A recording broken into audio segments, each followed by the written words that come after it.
The construct, the matrix, Morpheus. This is the construct. It's our loading program. We can load anything, from clothing to equipment, weapons, training simulations. Anything we need. Neo. Right now, we're inside a computer program? Morpheus. Is it really so hard to believe? Your clothes are different, the plugs in your arms and head are gone, your hair has changed. Your appearance now is what we call residual self-image. It is the mental projection of your digital self. Neo.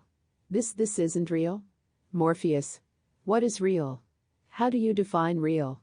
If you're talking about what you can feel, what you can smell, what you can taste and see, then real is simply electrical signals interpreted by your brain. This is the world that you know. Equals in the matrix, the construct is the resistance's mini-matrix, their simulation of the matrix, where they can practice for their forthcoming exertions and expeditions in the matrix, for their terrifying encounters with agents. It also serves as a loading program. The rebels can use it to upload virtual objects for use in the matrix. They can additionally upload expertise modules.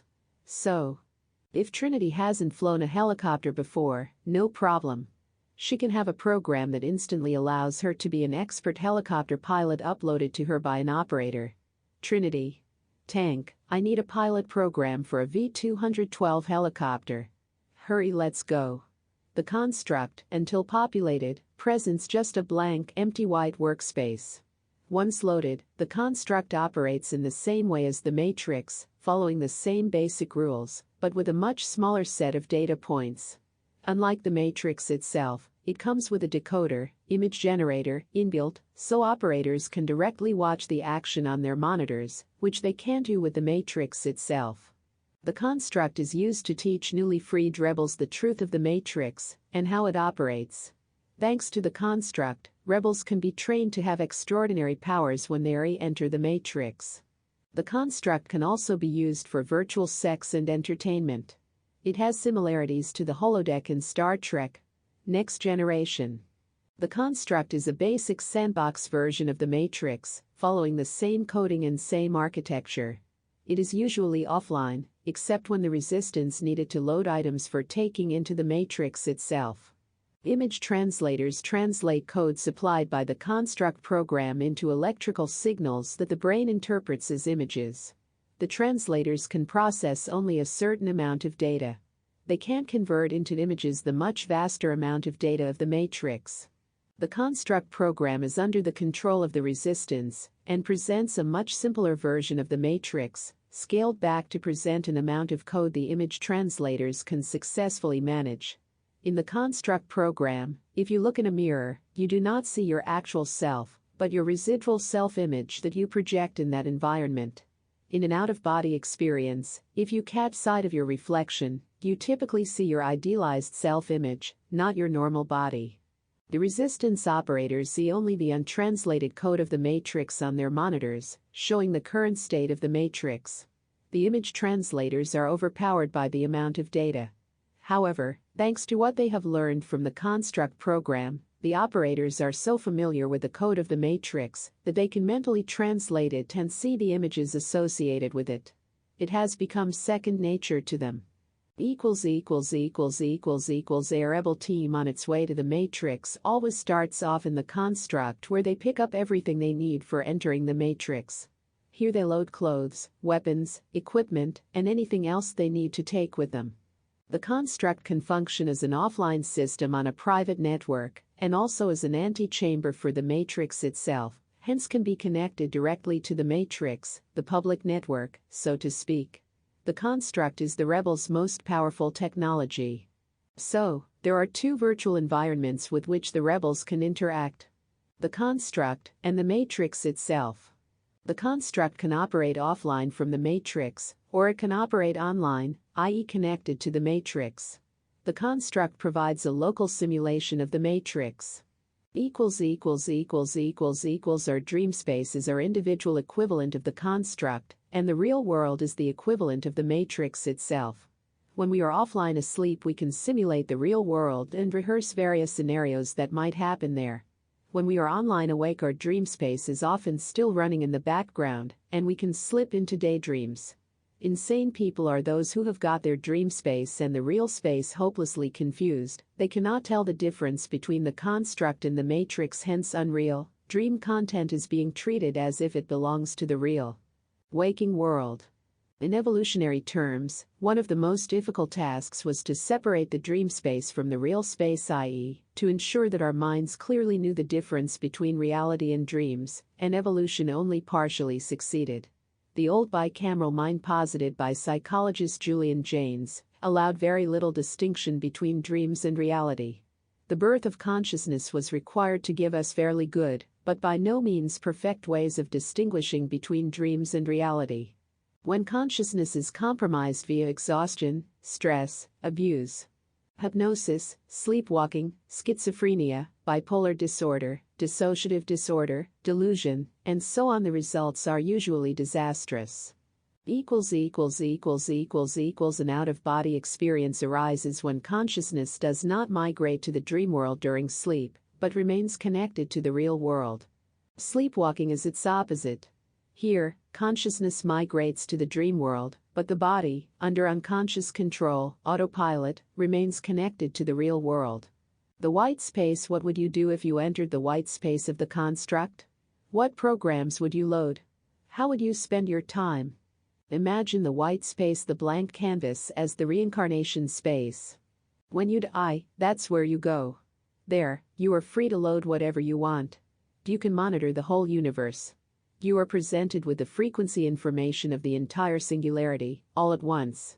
In the singularity, everything is interconnected. You can observe every connection. You can predict how the system will unfold. If you are smart enough, if you can decipher the frequencies, if you know your mathematics well enough. The mathematical illiterate stand there, clueless, bewildered, baffled. They have no idea what they are looking at, so they have to trust to luck. They have no choice. They are launched back into the world, but they have zero control over their fate. The mathematical literates, by complete contrast, can choose their next life with great care. It's all in the math. One day, all of the people who mocked mathematics will be standing in the white room, wishing they had taken ontological mathematics seriously. All the clowns who said it was useless will suddenly realize it's the most important thing of all, the thing that determines their fate. The only people who can do well in the white room without great mathematical wisdom are the highly intuitive. They can choose a good life for themselves because they get it. Their intuition handles their choice for them. Everyone else is fucked. Illuminists do not threaten anyone with the Abrahamic hell if they fail to listen to us. However, we do guarantee most of our enemies a hell of sorts. Their own ignorance will condemn them to a horrible next life. That's their choice. When they chose to sneer at mathematics, their fate was sealed. The only people who will escape are the intuitives. They grasp mathematics with great subconscious power, and that's sufficient to save them from the grimmest fates. It's not sin that ruins your life, it's lack of knowledge and lack of intuition. As Plato said, ignorance is the root cause of all difficulties. Ignorance is the root and the stem of every evil. Complacent ignorance is the most lethal sickness of the soul. Herein is the evil of ignorance, that he who is neither good nor wise is nevertheless satisfied with himself. He had no desire for that of which he feels no want. Neither do the ignorant love wisdom or desire to become wise, for this is the grievous thing about ignorance, that those who are neither good nor beautiful think they are good enough, and do not desire that which they do not think they are lacking. Better to be unborn than untaught, for ignorance is the root of all misfortune. To be curious about that which is not one's concern while still in ignorance of oneself is ridiculous. We see many instances of cities going down like sinking ships to their destruction. There have been such wrecks in the past, and there surely will be others in the future, caused by the wickedness of captains and crews alike. For these are guilty men, whose sin is supreme ignorance of what matters most. For as there are misanthropists, or haters of men, there are also misologists, or haters of ideas, and both spring from the same cause, which is ignorance of the world. Let no one ignorant of geometry enter. Inscribed above the door of Plato's Academy, and the quality of good judgment is clearly a form of knowledge and skill. As it is because of knowledge and not because of ignorance that we judge well. Plato against scientism. Between knowledge of what really exists and ignorance of what does not exist lies the domain of opinion. It is more obscure than knowledge, but clearer than ignorance. Opinion is the medium between knowledge and ignorance. Plato's science is opinion, interpretation. Not fact. Indeed, it is usually misinterpretation. Plato said, "Ignorance of all things is an evil neither terrible nor excessive, nor yet the greatest of all, but great cleverness and much learning, if they be accompanied by a bad training, are a much greater misfortune." The followers of scientism have been badly trained, and they have become a great misfortune. The living security programs. The security of the Matrix is provided by the agents, most infamously Agent Smith. They have superhuman powers, and only Neo is capable of beating them. The agents are cyber demons and devils. The dream god Morpheus, the god of dreams, seeks to awaken Neo and everyone else from the dream world in which they are trapped, the Matrix. Have you awoken? Or does your long sleep go on? When will it stop? The blue pills. You take the blue pill, the story ends. Morpheus' blue pills are all those who chose the blue pill, or who never saw the red pill in the first place. When will humanity transition from a blue pill to red pill world, from Christianity, the lie, to Gnosticism, the truth, from right-wing lies to left-wing truths, from belief to knowledge? Overwritten in the Matrix, any blue pill can be overwritten with little or no warning by an armed and dangerous agent. This process is the Matrix's equivalent of demonic possession. Afterwards, the blue pill has no recollection of how they ended up in whatever state the agent's actions left them in. If an agent should be killed, the blue pill dies too. Red pill world. It's a terrible thing when red pills have to spend their lives amongst blue pills. We must move to a red pill world. The stench of the blue pill's lies is nauseating. As Agent Smith said, "I hate this place. This zoo. This prison. This reality, whatever you want to call it, I can't stand it any longer. It's the smell, if there is such a thing. I feel saturated by it. I can taste your stink, and every time I do, I fear that I've somehow been infected by it." Agent Smith loathed the blue pills as much as we do. Natural born in the Matrix. There are some humans who are born naturally, hence cannot be jacked into the Matrix. They lack the connections. They act as operators who help out their comrades that are capable of entering the Matrix. Operators can access the global transmission of the Matrix.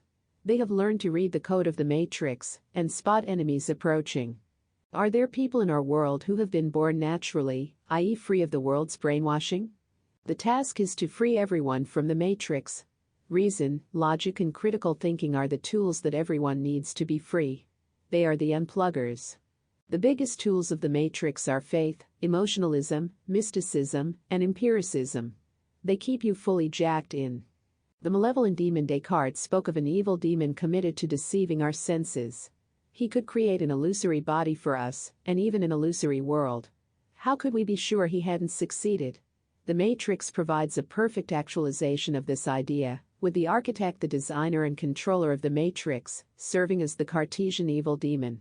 Neo functions as the agent of truth, undoing the architect's grand deception. Plato's allegory of the cave is relevant to the Matrix. The red pill is the means to leave the cave of deception, the false world, the world of illusion, the scientific and religious world, and enter the true world, the world of reality, the mathematical world. According to Plato's theory of forms, the truth does not belong to the sensible world, but to the intelligible world. We do not perceive the true essence of an object with our senses, but with our intellect. Reality is an intellectual language, not sensory stuff. Most people's sensing types perceive only the shadow of an object. Theirs is a false perception. True perception is intellectual perception and requires reason, logic, and intuition. The senses are exactly what deceive us and prevent us from seeing the truth. Science, as a sensory, empirical subject, is an anti-Platonist, anti-intellectual subject that privileges the senses over reason and logic. It's a shadow subject, a subject dealing with the false perception of reality. Scientists always subordinate reason and logic to their senses and never the other way around, a procedure that necessarily leads to irrational and illogical misinterpretations of reality. Scientists have never refuted Plato and Descartes, yet they act as if they have. They give no consideration to Platonist and Cartesian principles. If they did, science would reach wholly different conclusions regarding the empirical data it collects. Scientific data is neither here nor there. How it is interpreted is everything. Collecting data is neutral. Interpreting the scientific data is philosophical and partisan. The trouble with scientists is that they convince themselves that their interpretations of data are as neutral as the collection of data. The exact opposite is true. In fact, even the collection of data is anything but neutral. Scientists are mired in both observer bias, whereby the researchers know the goals of their study and allow this knowledge to systematically influence their observations during the study, and also confirmation bias, whereby they look for data that supports their hypothesis and ignore any that does not. Scientists behave dishonestly all the time, yet they always deny it and refuse to believe it. They are systematically deluded. They like to trumpet their double-blind method in which, in an experiment or clinical trial, neither the subjects nor the researchers know which subjects are receiving the active medication, treatment, etc., and which are not. This technique supposedly eliminates subjective bias from the test results. However, it does nothing at all to address the paradigm in which the experiment or trial is performed, i.e., no scientific experiment involves any questioning of the paradigm of materialism and empiricism. So everything is already being interpreted in a certain way by both subjects and researchers before a single thing even takes place. That's how deep the bias goes. Science does literally nothing to test the validity of its own paradigm.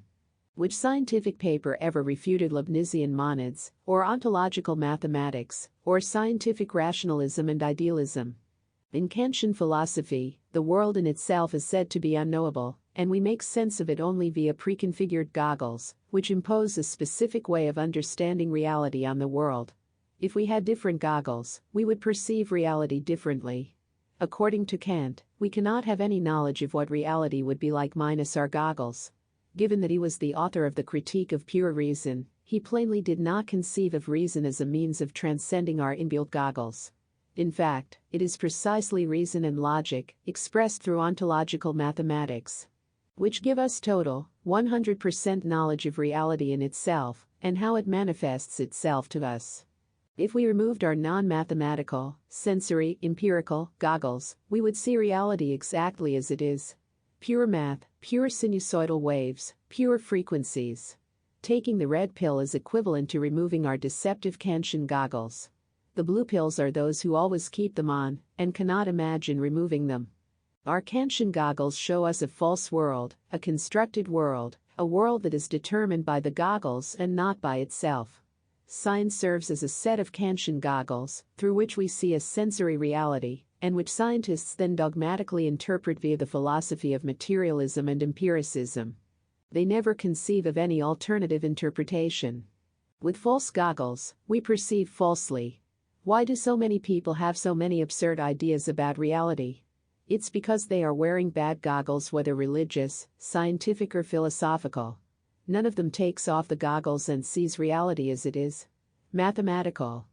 Don't you want to be freed from the dream world, from the fake reality? From the matrix? Unplug yourself from the system of false consciousness. Rebel against the system that's oppressing you. Predatory capitalism traps you and pacifies you. It harvests you for your money and your labor. It provides you with a false consciousness and a simulated hyperreality to keep you permanently entertained, distracted, and compliant. Since birth, we have all lived in the predatory capitalist matrix. We have all been enslaved. Remove the jacks. Rise up. Become free. Join the insurrection of enslaved humans against the super-rich elites. Escape from the desert of the real.